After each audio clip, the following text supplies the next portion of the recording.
दोस्तों आज की वीडियो में हम कुछ कंपनीज को स्टडी करने वाले हैं जिनके Q4 के रिजल्ट बाजार में काफ़ी ज़्यादा आउटस्टैंडिंग आए हैं, काफ़ी ज़्यादा बढ़िया आए हैं।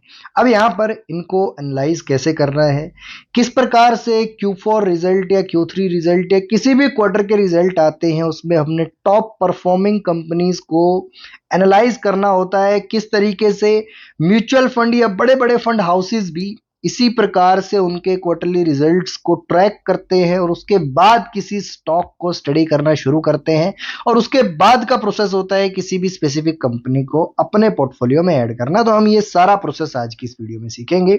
उससे पहले यहाँ पर कोई कोई कंपनी अगर क्वार्टर दर क्वार्टर बढ़िया परफॉर्म कर रही है तो इसका ये मतलब है कि उसके प्रोडक्ट या सर्विसेज मार्केट में वेल एक्सेप्टेड किए जा रहे हैं, ग्राहक उन्हें पसंद कर रहे हैं और यही कारण है कि कंपनी के प्रोडक्ट्स एंड सर्विसेज लगातार बढ़ रहे हैं और कंपनी के क्वार्टर दर क्वार्टर के मार्जिन और इसी के साथ ईयर ऑन ईयर बेसिस की परफॉर्मेंस क्वार्टर दर क्वार्टर की परफॉर्मेंस को मिला करके ही बनती है। तो यहाँ पर क्वार्टर दर क्वार्टर के रिजल्ट काफी इंपॉर्टेंट होते हैं। इसी के साथ यहाँ पर कंपनी अपने मार्केट में अगर लीडिंग पोजीशन रखती हो या सेकंड मार्केट लीडर हो या थर्ड मार्केट लीडर हो तो वो भी एक बहुत बड़ा एडवांटेज होता है जो किसी भी कंपनी को आगे बढ़ाने में एक बड़ा अहम रोल जो है निभाता है। इसके साथ अगर कंपनी के फ्यूचर एक्सपेक्ट्स भी हमें क्लियर नजर आते हो, लगातार ग्रोथ फेज में वो कंपनी नजर आती हो, तो ये यहाँ पर जो है सोने पर सुहागे वाली बात हो जाती है। तो इन सारे फैक्टर्स को कंसीडर करने के बाद कुछ कंपनीज स्टडी के लिए मैंने यहाँ पर सॉर्टेड की है। चलिए यहाँ पर उन कंपनीज के बारे में बातचीत करेंगे, लेकिन उससे पहले ये बता दूं कि मैं जिस भी कंपनी को इस वीडियो में कवर करूंगा वो सिर्फ और सिर्फ एजुकेशनल पॉइंट ऑफ व्यू से कवर की जा रही है, क्योंकि उनके क्वार्टरली रिजल्ट बहुत ज्यादा आउटस्टैंडिंग आए हैं।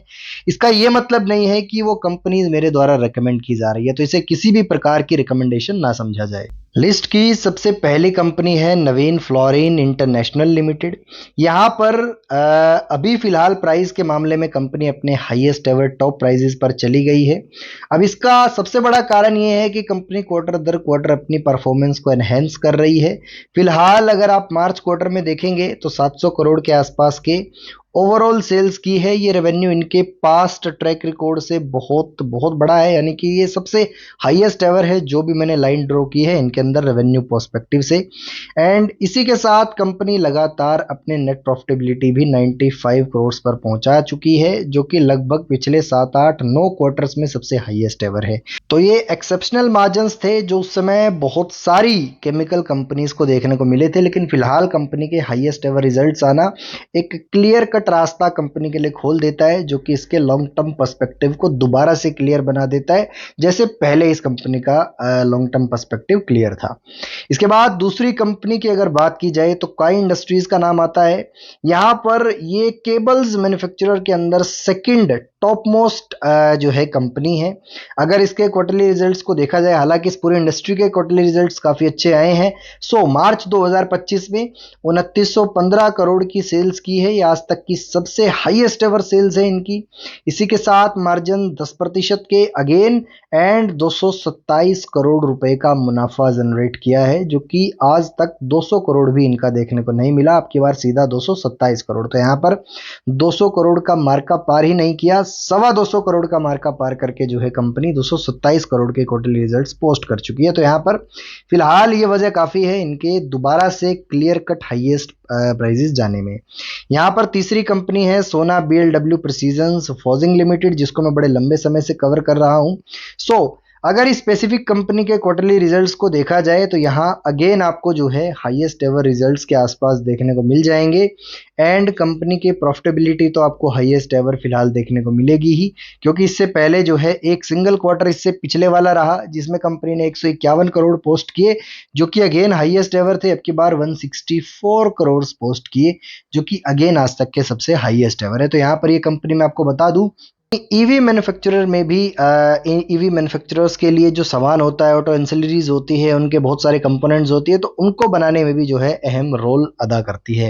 इसके बाद नेक्स्ट कंपनी है Indian renewable energy development agency, जिसे एरेडा के नाम से जाना जाता है। इसके क्वार्टरली रिजल्ट भी आज तक के सबसे हाईएस्ट एवर आए हैं, जो कि आने ऑलमोस्ट तय थे और यहाँ पर 33% के लगभग पीक मार्जिन्स कंपनी ने एंजॉय किए, और इसी के साथ अगर नेट प्रॉफिटेबिलिटी की बात की जाए तो 502 करोड़ के नेट प्रॉफिट पोस्ट किए हैं, जो कि आज तक के अगेन सबसे हाईएस्ट एवर हैं। तो ये आउटस्टैंडिंग परफॉर्मेंसेस हैं इन कंपनीज की, और जो भी कंपनीज मैं बता रहा हूँ ये स्टडी करने के लिए इसलिए बेटर है क्योंकि यहाँ पर ये अपनी इंडस्ट्री में एक अहम जो है प्लेयर के रूप में कार्य करती हैं। इसके बाद नेक्स्ट कंपनी है persistent systems limited. Long term investment के हिसाब से हमेशा से एक बड़ी जो है पहली पसंद की जाने वाली एक कंपनी है। इसके रेवेन्यूज की बात की जाए तो इसने हाईएस्ट एवर रेवेन्यूज पोस्ट किए हैं, और ये जब यूएस ने वो टैक्स जो इम्प्लीमेंट किया था, वो न्यूज़ भी आने के बाद बेसिकली जो है highest ever results again IT sector post करना शुरू कर दिया है। तो मैंने ये पहले भी हाईलाइट किया था। मैंने इसमें अपनी गाड़ी का एग्जांपल आपको दिया था कि एक स्पेसिफिक गाड़ी जो मैंने खरीदी थी 2019 या 20 में, वही गाड़ी यहाँ पर जो है लगभग 11 साढ़े 11 लाख की आने लगी है। तो सिर्फ टैक्स का ही खेल होता है। तो यहाँ पर कोई चीज़ महंगी हो जाए तो इसका ये मतलब नहीं है कि लोग उसे कंज्यूम करना या खरीदना बंद कर देंगे। तो यहाँ पर वही सेम एग्जांपल्स यहाँ पर जो है अफेक्टेड होते हैं। इसके बाद पॉलीकैब इंडिया लिमिटेड, यहाँ पर भी जो है लगभग आपको अगेन वायर इंडस्ट्री के हाईएस्ट एवर रिजल्ट्स पोस्ट करते हुए दिखाई दे सकते हैं, क्योंकि पॉलीकैब इंडिया एक मार्केट लीडर है। तो 7,000 करोड़ के आसपास की सेल्स है, और इसी के साथ ऑपरेटिंग प्रॉफिट मार्जिन्स भी अब की बार हाईएस्ट एवर हैं 15% के। सो नेट प्रॉफिटेबिलिटी भी इनकी 500 करोड़ को पार करके यहाँ पर लगभग 734 करोड़, इससे पहले 600 करोड़ का आंकड़ा भी हमें देखने को नहीं मिला था। अब की बार 734 करोड़ का आंकड़ा यहाँ पर देखने को मिला है। इसके साथ Cholamandalam investment and finance company के भी highest ever results, highest ever profits आपको देखने को मिले हैं। इसके अलावा इन्फोसिस लिमिटेड ने भी कमाल कर दिया है, लगातार जो है हाईएस्ट एवर प्रॉफिटेबिलिटी अब यहाँ पर बिल्कुल हमें जो है नज़दीक दिखाई देती है। लगातार अपनी जो है पिछले चौथे क्वार्टर्स में हाईएस्ट एवर रिजल्ट्स इन्होंने पोस्ट किए हैं। और इसके बाद बजाज फाइनेंस की अगर मैं बात करूं तो अगेन यहाँ पर भी लगभग हाईएस्ट एवर नेट प्रॉफिट आपको, हाईएस्ट एवर सेल्स भी है, एंड इसी के साथ इनके ग्रोस एनपीए और नेट एनपीए में भी ड्रास्टिकली फॉल देखने को मिल सकता है।